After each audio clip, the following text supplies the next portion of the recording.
Le dernier jour d'octobre, dans un petit village de campagne, une famille s'apprêtait à fêter la Glumand d'Orle, ou, selon les enfants, la Bonbon Rama, ou, selon les Anglais, l'Halloween.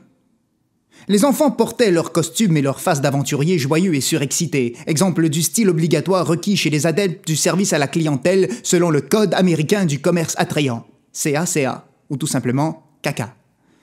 Leur mère, que nous appellerons Monique pour faire Reader's Digest, était une névrosée qui craignait le rapt.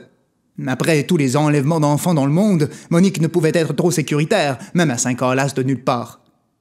À peine venait-il de finir la griche-dent, cette grosse citrouille dont ils étaient si fiers, que les enfants allèrent la placer devant la maison sur la galerie.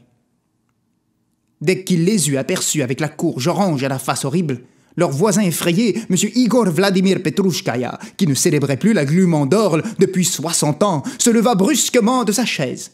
Il fit une série de gestes étranges qui faisaient rire les petits et rentra chez lui en claquant la porte de sa roulotte blanc crème crottée.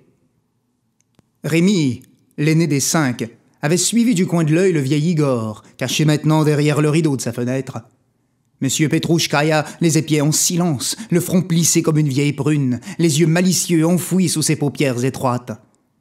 Occasionnellement, le vieillard léchait ses doigts pour replacer les quelques cheveux blancs qui lui restaient.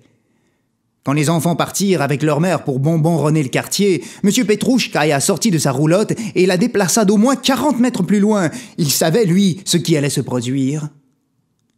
Revenu sur ses pas et seul devant la griche-dent, le vieil homme se mit à bercer son index énergiquement par devant et par derrière comme pour semoncer le légume à la trogne hideuse, tout en grommelant quelques monologues dans un russe inintelligible. Soudain, la citrouille cracha une flamme sur Igor Vladimir et son blason brun prit feu.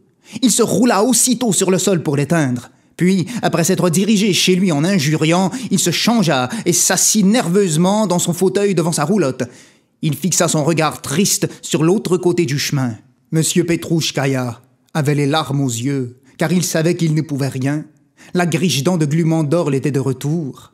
Quelques heures plus tard, quand il entendit au loin les voix de Monique et des enfants qui revenaient de leur bonbon Rama, Igor Vladimir rentra chez lui et ferma toutes les lumières. Il ouvrit un peu son rideau, s'assit devant sa fenêtre, se coula une vodka, puis, en léchant ses doigts, replaça les quelques cheveux blancs qui lui restaient. Le visage lumineux de la griche-dent perforait la nuit tombante de sa grimace affreuse. Il savait qu'elle le regardait. Le vieillard, ne voulant pas lui donner le plaisir de son abdication, fixait alors ses yeux sur elle. Dès que les enfants furent entrés chez eux, Igor baissa le regard et se mit à pleurer davantage, tandis que la griche-dent élargissait son sourire inquiétant. Son œuvre macabre allait recommencer. L'homme sortit enfin de chez lui, entra dans sa remise près de sa roulotte, et se vêtit d'un ancien casque de gladiateur et d'une veste anti-balles. Puis, après avoir mis des guêtres de joueurs de hockey sur de hautes bottes de chasse, il prit une batte de baseball et un bouclier d'acier. D'un air de soldat résolu, il s'en alla se tenir à une dizaine de mètres de la sinistre courge. Igor Vladimir Petrouchkaya était prêt pour le combat. Cette fois, il n'allait pas la laisser faire. Elle devait périr pour le plus grand bien de tous. Il avait attendu ce moment toute sa vie. Elle ne devait plus lui échapper. Cette fois, ce serait la dernière. C'était la mission de sa vie. Toutes ses pensées le ragaillardissaient pour l'œuvre prochaine et difficile. Comme il s'y attendait avec hâte, la griche-dent se mit à rire aux éclats et à lui lancer des boules de feu qui paraient par son lourd bouclier. Soudainement, de grandes racines de citrouille percèrent le sol à plusieurs mètres de la maison et se mirent à pousser sans arrêt. Bientôt la maison entière, jusqu'à 20 mètres autour, se faisait étreindre par les racines géantes. Lentement, elles tirèrent la structure vers le sol, exerçant une pression considérable sur les arbalétriers. Igor tremblait. Il avait peur de l'affronter. Elle le scrutait haineusement, portée comme une reine souveraine sur son tabouret près de la porte.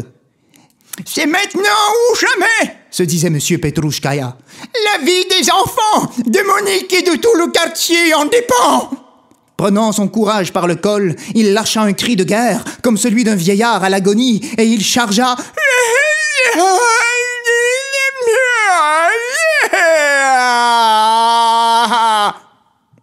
À le voir approcher, la Grigedan hurlait de fureur, comme une succube dans l'eau bénite, redoublant ainsi la pression de ses racines sur la maison, ce qui fit tomber la cheminée. Monsieur Igor Petrouchkaya criait à plein poumon, frappant énergiquement la citrouille à coups de batte. Les morceaux s'envolèrent de tous côtés, tombant sur le vieux plancher de la galerie. Alarmés par ce bruit familier, Monique et les enfants sortirent aussitôt de la maison, qui était parfaitement intacte.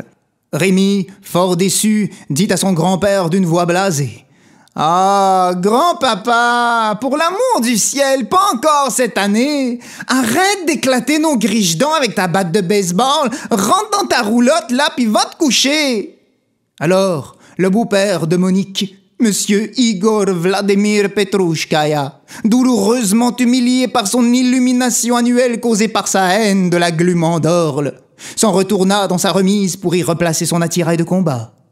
Ensuite, il rentra dans sa roulotte pour la nuit, mais avant de s'endormir, il jeta un dernier coup d'œil sur la galerie de la maison de sa belle-fille.